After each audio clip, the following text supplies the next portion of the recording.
ఆచి చికెన్ మసాలా. ఇది వైసీపీ వాళ్ళ సంస్కారం. హౌస్లో రాజా నోటిదోల. ఇక వివరాల్లోకి వెళ్ళినట్లయితే ఈరోజు ఉదయం నేను ఒక వీడియో చేశాను. వైసీపీ వాళ్ళ ఎమ్మెల్సీలు, టీడీపీ వాళ్ళ ఎమ్మెల్సీలు ఏ రకంగా ఉన్నారో చూడండి. అంటే జగన్మోహన్ రెడ్డి గారు ఎమ్మెల్సీలు, బాబు గారు ఎమ్మెల్సీలు అని చెప్పారు. సో అలా మనం అన్నామో లేదో ఇక్కడ శాసన మండలిలో చేశాడు మన రాజా. ఎవరా రాజా అంటే మీకు అర్థమయ్యే ఉంటుంది, దువ్వాడ శ్రీనివాస్. రాజా అని ముద్దుగా పిలుస్తూ ఉంటారు కదా దివ్యల మాధురి, ఆ రాజానే. మామూలుగా ట్రోల్స్ రాజా అంటే ఏదో అంటూ ఉంటారు. సో ఎనీహౌ అసలు జరిగింది ఏంటి అని అంటే ఇక్కడ చూడండి, సీట్లో ఉన్నారు ఎవరైనా, తుమ్మాటి మాధవరావు అని చెప్పేసి డిప్యూటీ చైర్పర్సన్, శాసన మండలి డిప్యూటీ చైర్పర్సన్ అనమాట. ఇవన్నీ ఈరోజు చైర్లో కూర్చోబెట్టారు. బాగుంది. అయితే మన రాజా ఏం చేశారంటే, ఆయనకు అవకాశం వచ్చింది మాట్లాడేది. సరే పార్టీ వాయిస్ వినిపిస్తారు కదా, ఆ మాట్లాడేటప్పుడు ఆయన వ్యాఖ్యలు వినండి. అసలు మామూలుగా సాధారణంగా ఆయన కుటుంబంలో ఆయన ఫేస్ చేసిన కాన్సిక్వెన్సెస్ ఏవైతే ఉన్నాయో, వాళ్ళ భార్య కావచ్చు, వాళ్ళ బిడ్డలు కావచ్చు, ఎంత రచ్చ అయింది తెలుసు కదా. అది జరిగిన తర్వాత సాధారణంగా ఎవరైనా రోడ్డు మీదకి రావాలంటే సిగ్గుపడతారు. అరే నా పరువు పోయిందే, నా కుటుంబం అంతా కూడా ఇట్లా ఇచ్చేసేసామే, చివరికి నా పరిస్థితి అయిపోయింది అని. అసలు ఆయనకి ఏ మాత్రం కూడా లేదు అది. పోనీ ఆయన ఏమన్నా యంగ్స్టార్ అంటే కానే కాదు, ఆల్రెడీ పెన్షన్ వయసు కూడా వచ్చేసింది, 60 దాటింది. అయినా బ్రహ్మాండంగా చేసుకున్నారు. సరే, ఇందుకే ఆయన మాటలు ఇప్పుడు సాధారణంగా ఒక వయసు వచ్చినప్పుడు ఆ అనుభవంతో చాలా నేర్చుకుంటాం. దానికి తగినట్టుగా ఒక బాధ్యత ఉన్నప్పుడు ఇంకా జాగ్రత్తగా మాట్లాడాలి. అటువంటిది ఇప్పుడు ఈ మన రాజా ఏం మాట్లాడారో ఒకసారి మీకు వినిపించే ప్రయత్నం చేస్తా.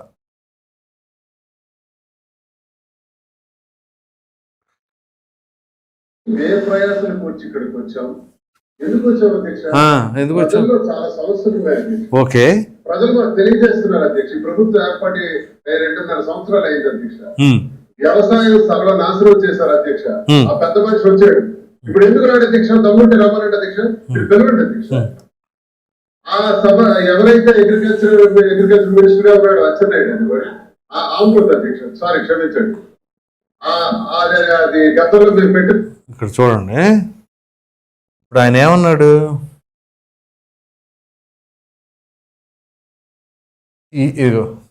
ఆయన అన్న పదానికి ఆయన ఎక్స్ప్రెషన్ ఇది. ఒక ఎమ్మెల్సీ అయి ఉండి ప్రభుత్వం మీద విమర్శలు చేయొచ్చు, నిజంగా రైతులకు సంబంధించిన సమస్యలు ఉన్నాయా లేవనెత్తండి. మంత్రి అచ్చెన్నాయుడు గారు, సరే అచ్చెన్నాయుడు అన్నారు, బాగుంది. కాకపోతే అక్కడ ఆ పదం వాడాల్సిన అవసరం ఏంటి?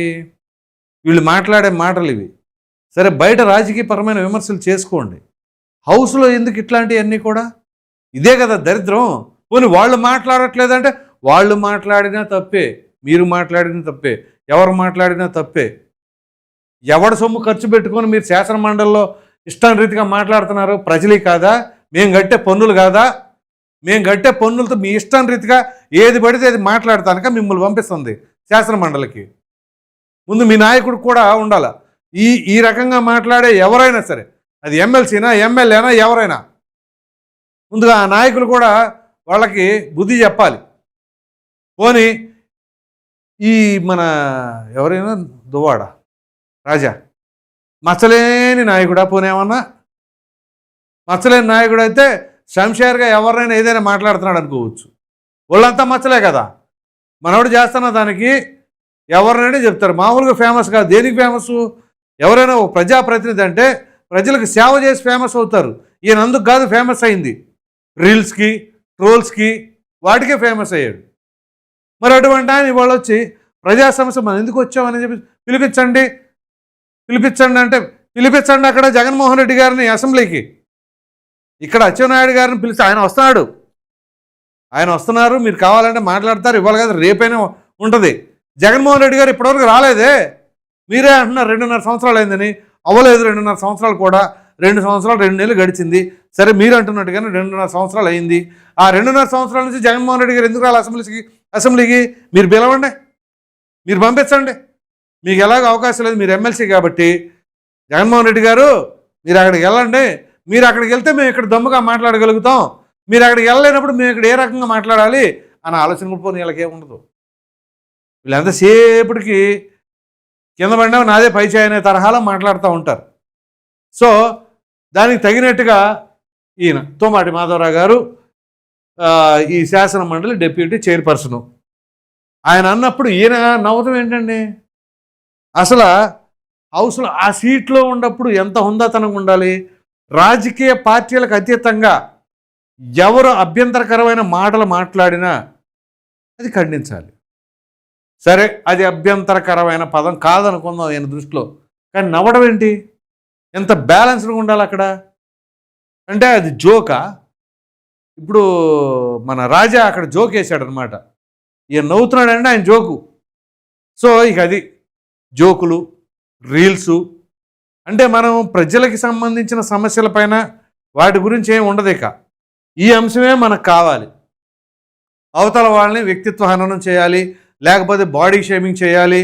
నిన్న చూస్తే బొత్స సత్యనారాయణ, ఆ వీడియోలో కూడా చెప్పాను, అచ్చెన్నాయుడు గారు దద్దమ్మ అని అంటూ తప్పే, ఈయన తిరిగి ఎద్దు ఆంబోతు అని అంటాం అంతకంటే తప్పు.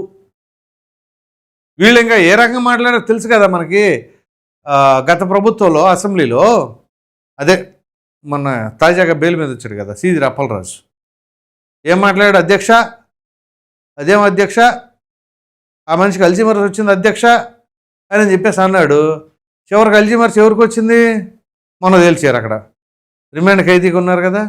అలాగే ఎవరో మరో మాజీ మంత్రి జోగి రమేష్, ఆయన కావచ్చు, ఆయన కుమారుడు కావచ్చు, అసలు వీళ్ళ వయసు ఎంత, వీళ్ళ అనుభవం ఎంత, వీళ్ళు మాట్లాడే మాటలు ఎంత, ఎవరిని మాట్లాడుతున్నారు? జోగి రమేష్ కుమారుడు జోగి రాజు వయసు ఎంత? ఆ కుర్రాడు ఏమన్నాడు? శారీరకంగా మానసికంగా అది ఇది అని చెప్పి చంద్రబాబు గారిని ఉద్దేశించి ఆయన మాట్లాడాడు. ఏమైంది ఇవాళ? మొత్తం సర్వం అది పరిస్థితి.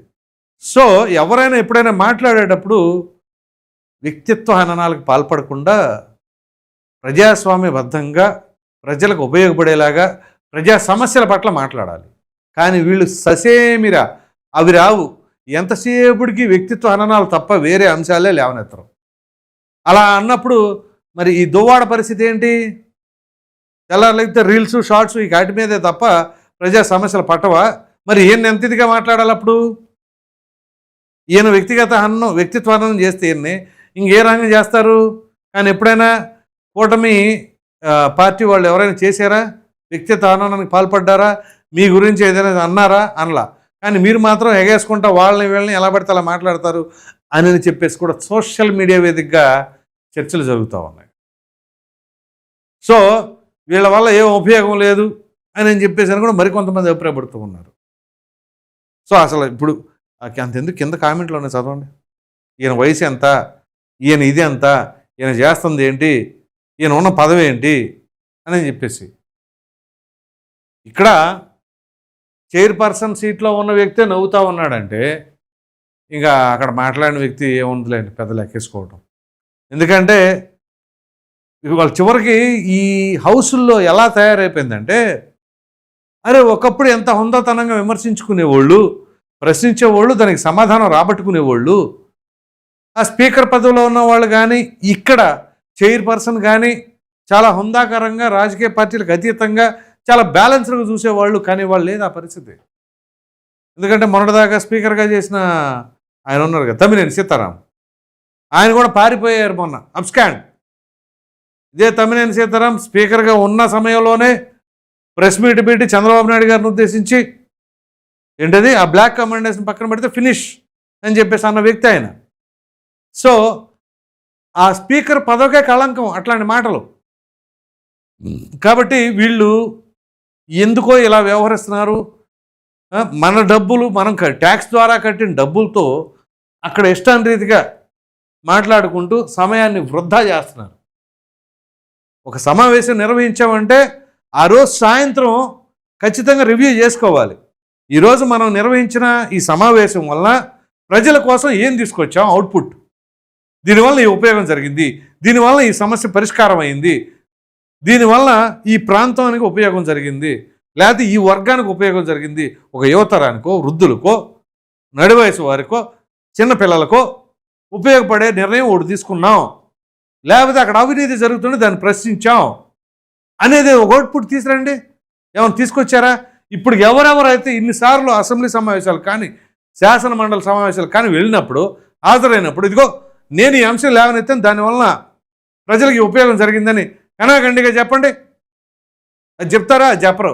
ఎంతసేపటికి వెళ్ళామా అక్కడ సరదా కాసేపు వాళ్ళని వీళ్ళు తిట్టుకున్నామా, వాళ్ళ మీద వీళ్ళు జోకులు వేసుకున్నామా, దీనిగా మిమ్మల్ని శాసన మండలిగాను అసెంబ్లీలకు ప్రజలు పంపిస్తుంది, మీరు అక్కడ ప్రజాధనాన్ని దుర్వినియోగం చేస్తుంది. నాయకులు కూడా చాలా జాగ్రత్తగా వీళ్ళందరికీ వార్నింగ్లు ఇవ్వాలి. నేను చంద్రబాబు నాయుడు గారు కూడా ఇచ్చారు, ఎలా పడితే అలా పిచ్చి పిచ్చిగా వ్యవహరిస్తూ ఊరుకోనని చెప్పేసరి. సో అదే తరహాలో ప్రతి ఒక్కరు కూడా జవాబుదారీతనం ఉండాలి. రోజు వెళ్ళాం వచ్చాం, అక్కడ జరిగేది ఎప్పుడు 3 సీజన్లకు 3 సమావేశాలు జరుగుతాయి. ఆ సమావేశాలు లేదా అత్యవసర సమావేశాలు, కేబినెట్ సమావేశం, లేదా ఏదైనా బిల్లు పాస్ చేయాల్సి వచ్చినప్పుడు జరుగుతూ ఉంటాయి. అలాంటి వాటికి వెళ్ళినప్పుడు మనకు సమయం చాలా తక్కువ టైం వస్తుంది. ఒక్కొక్క ఎమ్మెల్యేకి కావచ్చు, ఒక ఎమ్మెల్సీకి కావచ్చు. ఆ ఉన్న సమయాన్ని ఎలా ఉపయోగించాలి, ఆ తక్కువ సమయంలో ఎంత ఇంపాక్ట్ఫుల్గా మాట్లాడాలి. ఫర్ ఎగ్జాంపుల్ నిన్న కోటమిరెడ్డి శ్రీధర్ గారు మాట్లాడారు. ఎంత అద్భుతంగా మాట్లాడారు. ప్రతి అంశాన్ని ప్రజలకు సంబంధించిన అంశాలు లేవనెత్తారు ఆయన. అలా ప్రతి ఒక్కరు కూడా ఒక కన్స్ట్రక్టివ్గా దాని గురించి లేవనెత్తి ఏ అంశమైనా సరే ఉపయోగం ఉంటుంది. ఇక్కడికి వచ్చి ఇట్లాంటి మాటలు మాట్లాడితే ప్రజల్లో చులకనా భావం ఉంటుంది. అసలు ఆల్రెడీ ఉందనుకోండి, అది వేరే విషయం. కాబట్టి ఇంకా దిగజాడుతనంలాగా కనిపిస్తూ ఉంటుంది. సో ఒక జవాబుదారీతనం లేదు, లెక్కలేనితనం ప్రజలంటే, ప్రజాస్వామ్యం అంటే అనే తరహాలో ఉంది. ప్రజాధనం దుర్వినియోగం చేయడం అంటే ఇదే కాదా? సో చూసిన తర్వాత మీ అభిప్రాయం ఏంటి అని చెప్పేసి కామెంట్ సెక్షన్లో తప్పని తెలియజేయండి. Thank you.